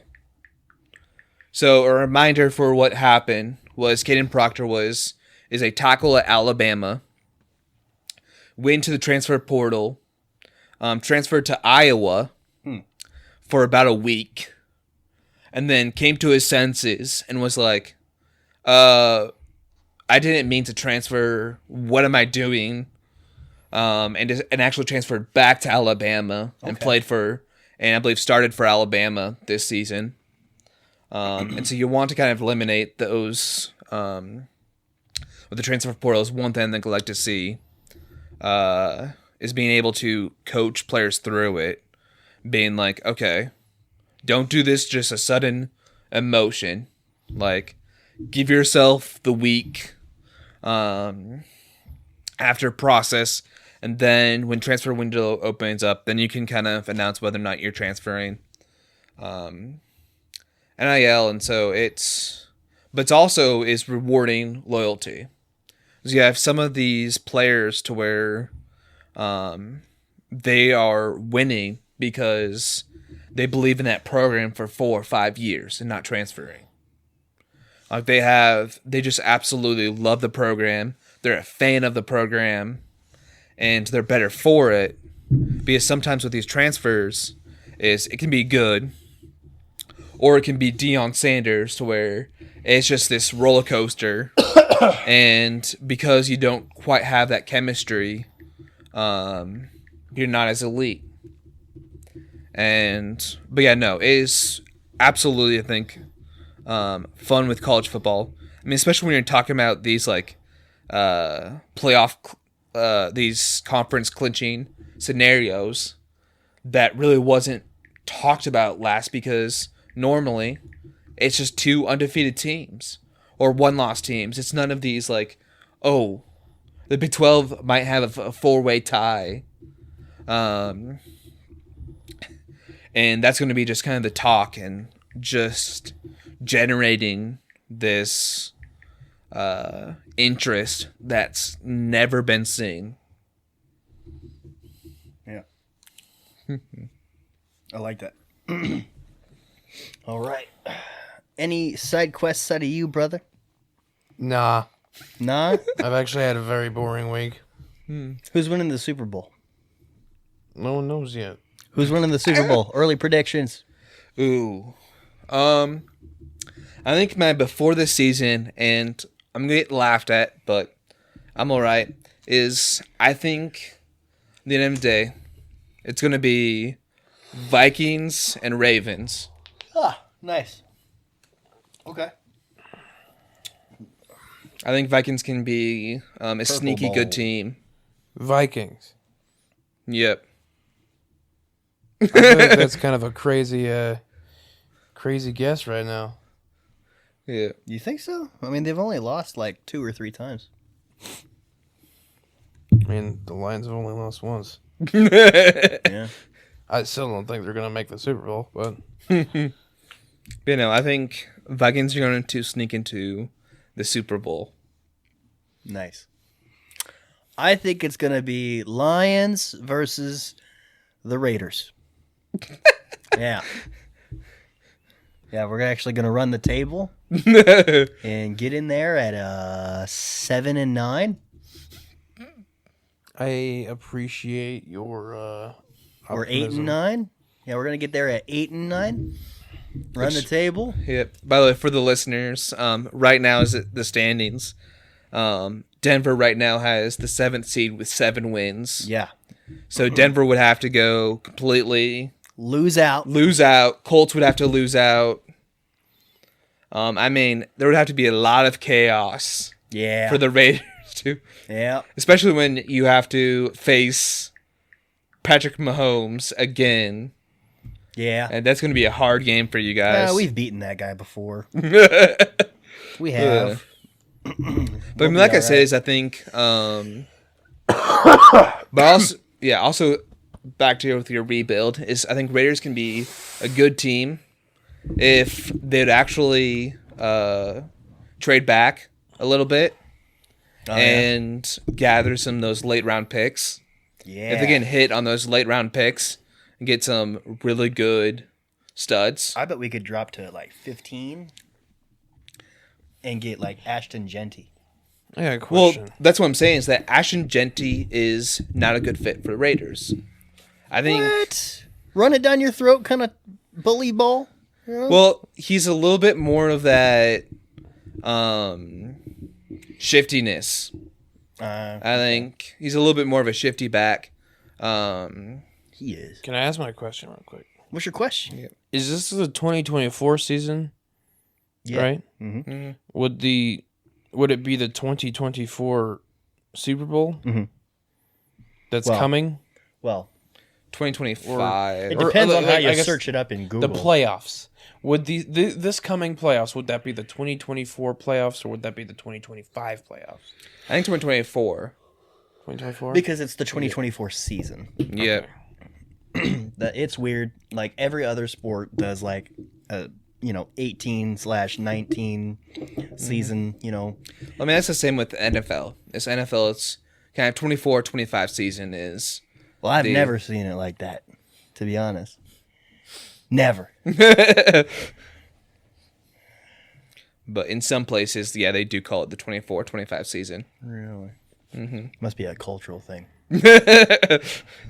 Like those weirdos in Ohio or something. But my for real Super Bowl pick, I'm thinking the Bills finally get them one on the Chiefs in the postseason. Or they don't even run into the Chiefs in the postseason.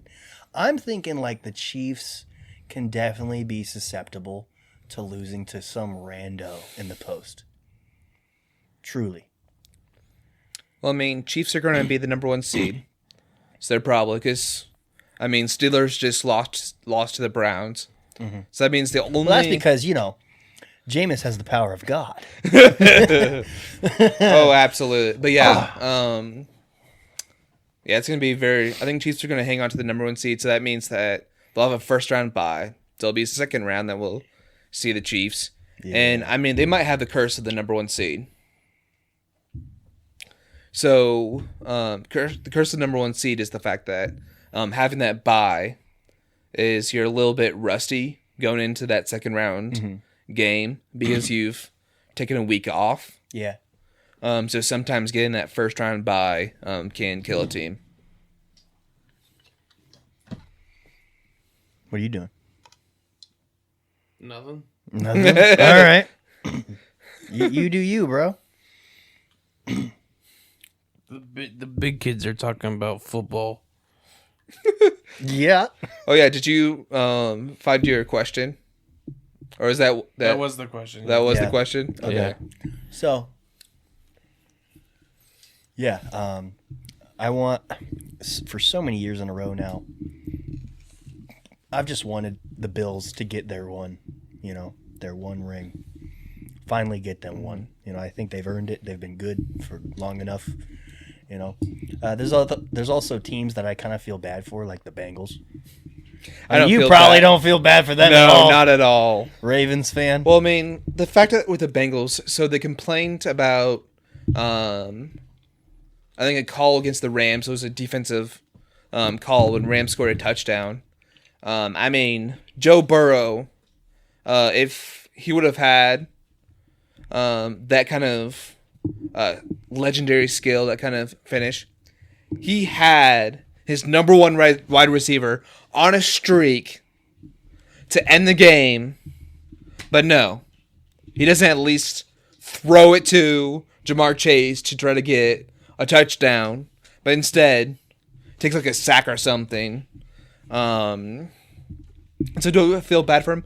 No, because they had their shot and they wasted it. Yeah. It's the Bungles. The Bungles. We got nicknames for our division rivals too. Denver Donkeys. Kansas City Queefs. Sorry. What's the Chargers? Honestly, we didn't even think about them. Much like most people, I feel like the Chargers haven't been relevant since like 2007. With because Damon Tomlinson? Yeah. LT. One of the LTs. Mm-hmm. But, yeah.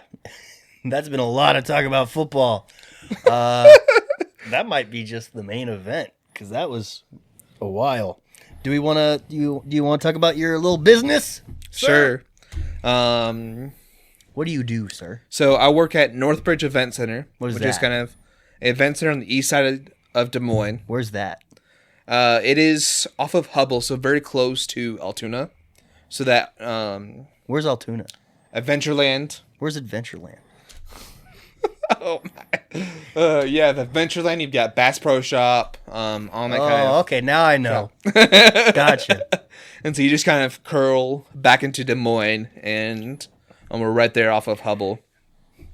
So I mean, we do all sort of things. I think this year we've done a few weddings. We've done a few concerts. I think we're about to, maybe have another concert here in January called Wildfire. Wildfire. Nice. That is my friend, I think, Julian. Brings it up. I think that would be good. Would you do a wrestling show there?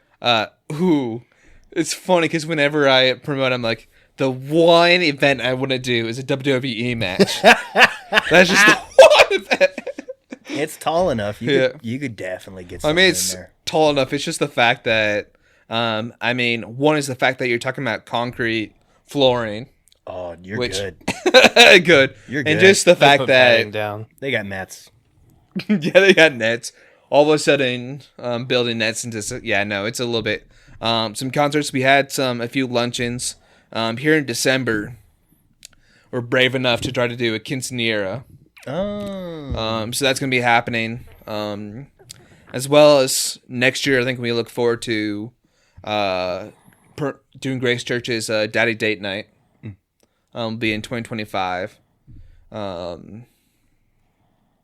And so it's very versatile.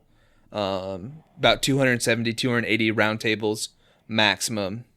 As well as a nice outside. Hey, if your listeners want to, help.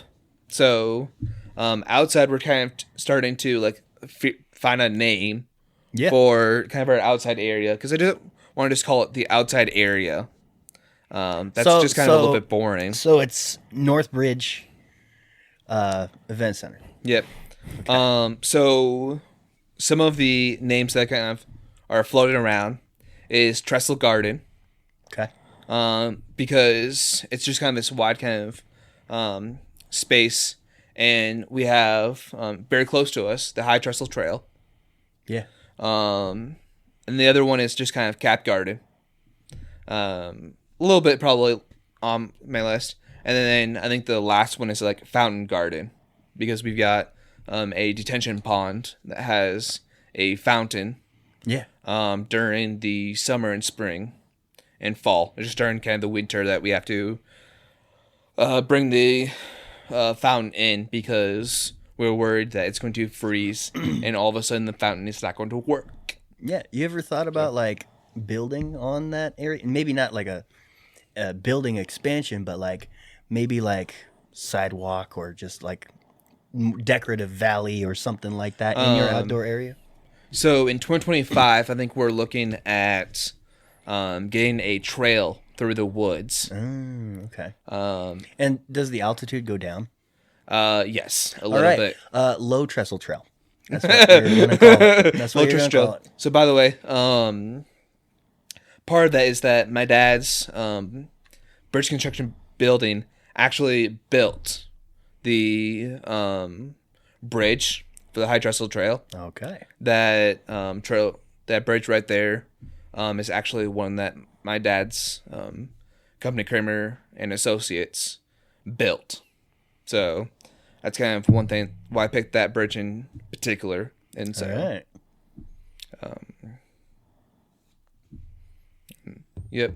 The fun thing with the building also is the fact that we've got not just a bridal suite, but also a groom's lounge. Yes.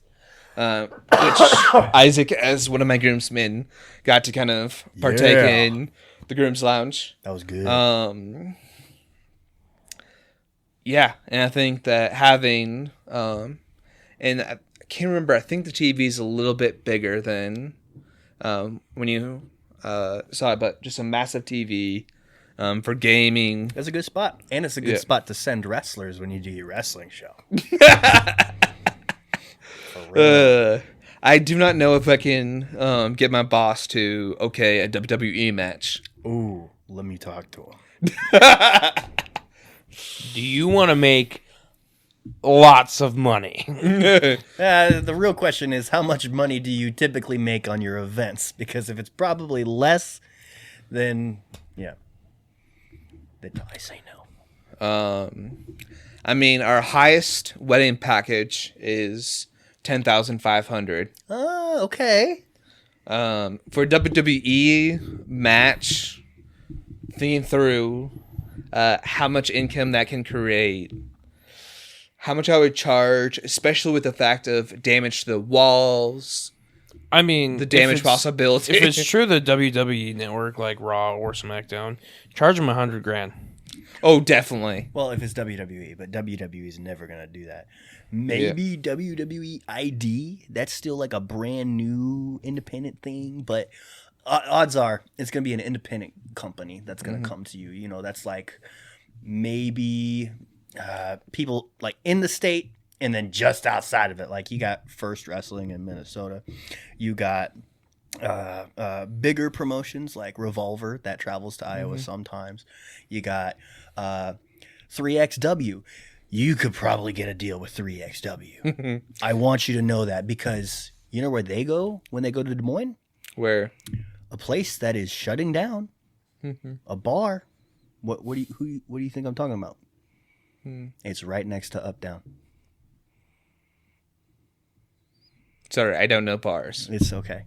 What's it called? I have no idea what you're talking about. Really? 3X comes to Des Moines a few times a year to a bar scene that is shutting down its doors, but I forget its name. Also, I think it'd be a little bit hard with just the configuration of the room to try to do a WWE. Oh, dog, I've already pictured it in my head. All right. I am an event coordinator, okay? I promise. I am a man of many hats. Event coordinator is one of them. I have already got it pictured in my head, dog, okay? So, like, this is the thing. It's a lot like a wedding, actually, at least in the format, okay? So, those doors to the stairs and, like, towards the back of the building where you go to the groom's lounge and, you know, there's other rooms. That's where your wrestlers can be. And then they can come out those doors. And depending on the promotion, they might have decorations that cover that back side of the wall. And then they have this entranceway. And then they have a ramp to the squared circle, right? And that's dead in the middle of the building. All right. And that is like I don't know the dimensions of the ring. 10 to 15 feet, perfect square on each side. Yeah. And you could easily make that happen because then concessions is still on the front half of the building. And you might have to get another third party to deal with concessions, especially if it's busy. But the thing that you should know above all else, wrestling fans are a different breed. So, by the way. Yeah. So if this happens and there's thousands of dollars in damage, that would be charged against the promotion. I'm just going to blame you because I told you it was a bad idea and use. But I promise. Okay, so I'm understanding from your point of view. This is a brand new baby. It's nice. It's clean. It's shiny. And the absolute fear that would come with inviting a bunch of violent people. I completely understand the worry, but I want you to know I've been to enough independent wrestling events. Well, at least if they're not bottom dollar trash can events. I've briefly spoken with a few promoters that own a company. You know, there's Austin Bayless, there's Sami Callihan, Hearts of Gold. They would not want your venue as damaged as you want your venue damaged as well. Okay, which is not at all. Okay, so I promise you, they would give you some money if there was some damages. I guarantee. Okay. Well, I think a lot of them typically have to get an insurance policy on. There's the also venue. a lot of insurance involved. Like that's like a legal requirement. For the guys who do it right. Yep. I mean, time. Like, you know, that's something you gotta get repaired. It's gonna take time to repair it. Yeah, I can't do a wedding when there's a hole in the wall. Nope. It's a man-shaped hole. Yeah, no. Vaguely looks like Hulk Hogan. Yeah, I think it would be hard. And even just kind of the dimensions, because I'm trying to think of how wide the room is. Yeah. I think off the top of my head, I believe it's like 30. It might be, it's either like 20 feet or 30 feet. Yeah.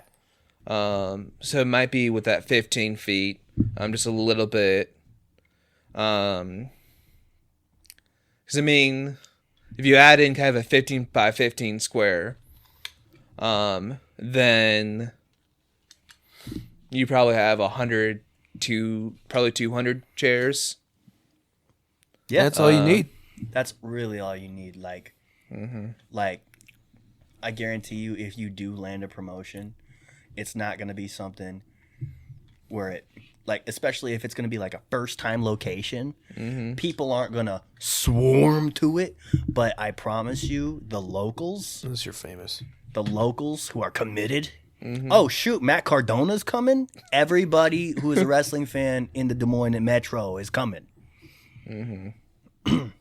But yeah, I gotta figure out. You know what? Let me just look up on Google Maps up down, and then just look right what's right next to it. Up down. Huh. That is Woolies.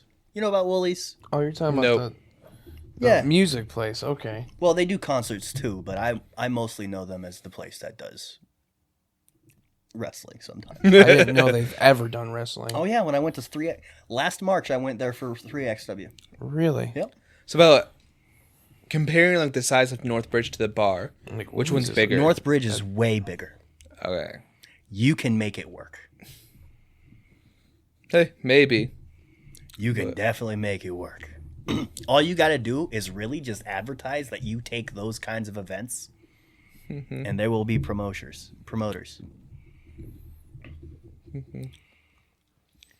Maybe someone wants to be a client, Robert. Tell the good people of the listening side of the podcast where and how to contact you for weddings, parties, concerts, stuff like that. I would say check us out at northbridgedsm.org.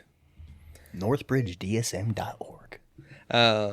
And kind of do a tour or something like that, or you can just reach us at info@northbridgedsm.org, and try to get a tour or just get some more information, because I really think it's a great location. Like I mentioned earlier, I think Isaac was one of my groomsmen. I got my wedding there. My coworker, she had her wedding there. She was the first wedding. Wait, you're the one that got married? Yes, I was in I his thought wedding. you were another one of the groomsmen. No, Okay. I was the groom. Sick. Yep. And so when you kind of get a wedding there, is that both the full-time workers there, we did our wedding there. Like, it's not just some place that we picked up after we're married and decided to get there. No, we chose kind of the spot. I mean, it shows confidence in what you got. Yeah. You know? And so, Yeah. I totally understand with his dashing good looks. I don't understand why he'd ever settle. You know, ladies' man over here. I just. Yeah, you're married. What? You could have 200 girlfriends right now.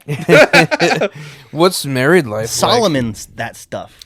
married life is learning a lot of humility.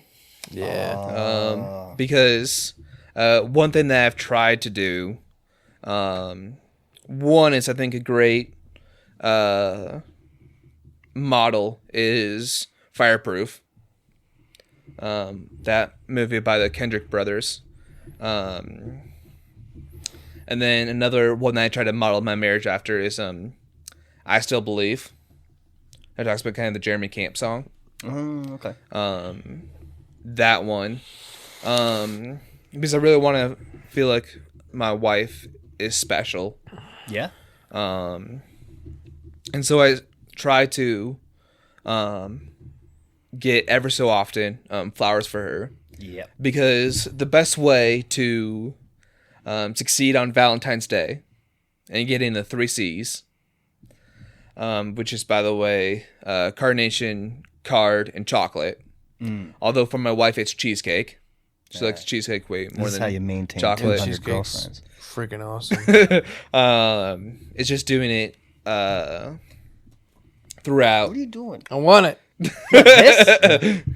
You were holding Is doing it so flowers well. ever so often and keeping that into kind of a rhythm and really kind of treating her like she is my best friend, and because she is my best friend, Yes, sir. it's amazing. But it's also, like I said, that humility to come in and being like, okay, we got different childhoods and learning kind of more about each other. And I think the greatest advice ever given was never stop dating your spouse. Yeah. Is kind of continuing to date her and learn more about her. And Yeah, that's sick. You know, I also have a humiliation kink. You know, so that might work well with you guys. Well, he's learning humility, so you know, humiliation kink. They're married now; they can have sex jokes. Bunk. Parentheses around the jokes. Bunk. Yeah. Yeah. I'm tired. Is there anything else that you want to speak on for the betterment of your company? Let it all out there. I mean, because I think it's such a small company that any event, I'm normally there on site with a few staff members to where we really want it to go well. Yeah. Because I think, I mean, one thing is just look at the reviews themselves. They tell a lot of the story. Yeah. And I think there was like one time to where I think my mom went and had to grab the wedding cake for one of the weddings, and really it's just kind of showing that Chick-fil-A service. I mean, I can just talk kind of example after example, but the best thing other than just talk is just by showing, and that is talk to those who've done events. And I mean, the fact that Wildfire was an event that we had previously, I think Julian he's doing it, want to do it again at our event center. Speaks volumes. And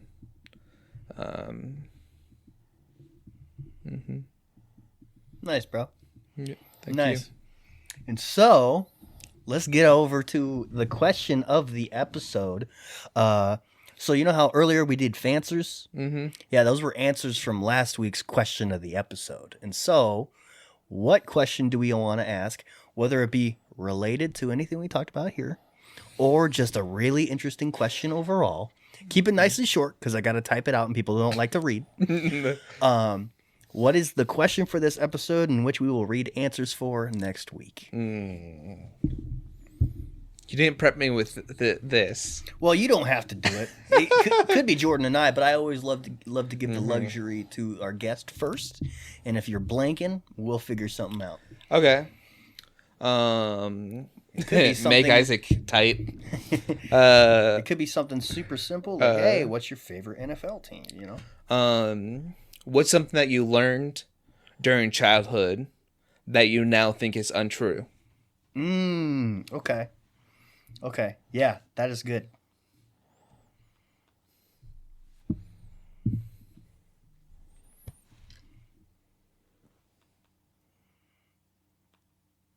It's a really good question, actually.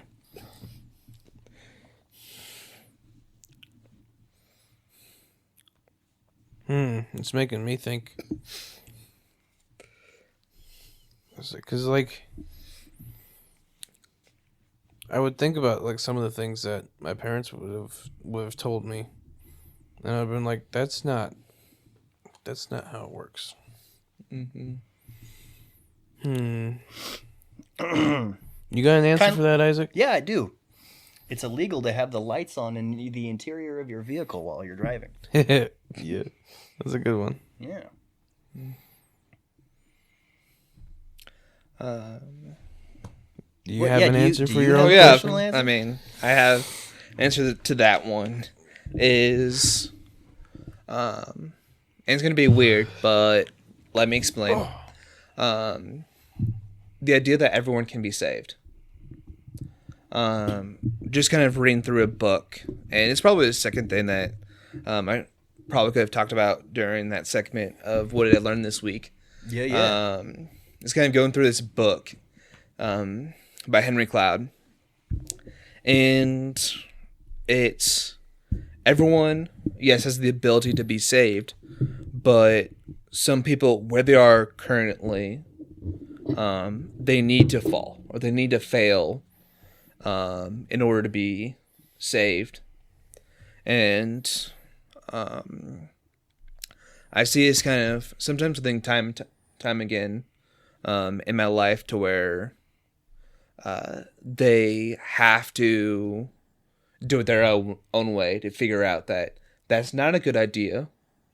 And sometimes they might be like, this isn't the best way, but this is my way and I like it. And you're gonna just sometimes have to be like, okay, like I'm not gonna change your mind. Like you're just kind of too stubborn about this. And So something that you were taught as a child was that everybody can be saved. correct. It's kind of that time And is so just you no longer perceive that as truth. correct in the fact that you can kind of reason. Is I think like there was sometimes to where I mean, especially with the rise of street evangelism, Yeah. to where it's just if you say the right words that all of a sudden they're going to kind of have this need to repent and all of this. And it's like sometimes people are just like, I like what I have. And the fact that in order to change, you have to dislike your current situation to pursue a different direction. And some people are like, I'm not at that point yet. Like they like what they have. And so it may not be you. Now, you may give them kind of a thought to provoke to where later down in life they might be like, okay, I mean, it's kind of the reason to where it's like why some world religions still exist. To where like, how in the world do you still, I mean, doing a little bit of research is Jonestown on how anyone, so Jonestown, by the way, is where the origin of Don't Drink the Kool-Aid comes from, and I'll let your listeners kind of do their research on that. But there's times in your life to where it's a cult kind of practice, and you think, how can you be tricked by that? Yeah. Like, and it's just like, I mean, to them in that cult, they had peace, they had happiness, and they didn't want to escape. And sometimes you're just going to have that people, and you're going to be like, okay, you're going to have to live out your path. And because sometimes they don't get to that point. Yeah. And they just want to live the life that they want. And as sad as it is, you just have to watch and pray. Yeah. I mean, going back to what you said about maybe something that we say to someone doesn't really reach them until a few years later. That is still really worth it, you know. And I believe that you believe that. You know, that might be a stance of what is possible versus what is actually going to pan out, because I'd be silly to think that everybody that walks this earth is going to heaven, because that's not what it says in the Bible anyways.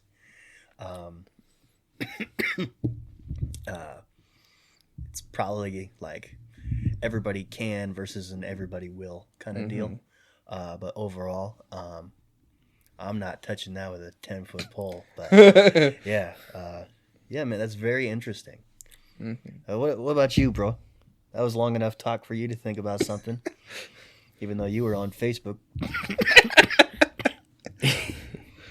Well, it's just gonna be like everything of the same. Like I said before, it's just gonna be something my parents would have taught me, and then I later found out to not be true. Like leaving the Kissing gets you pregnant. leaving the lights on. It's gonna ramp up the electric bill. No, it's not.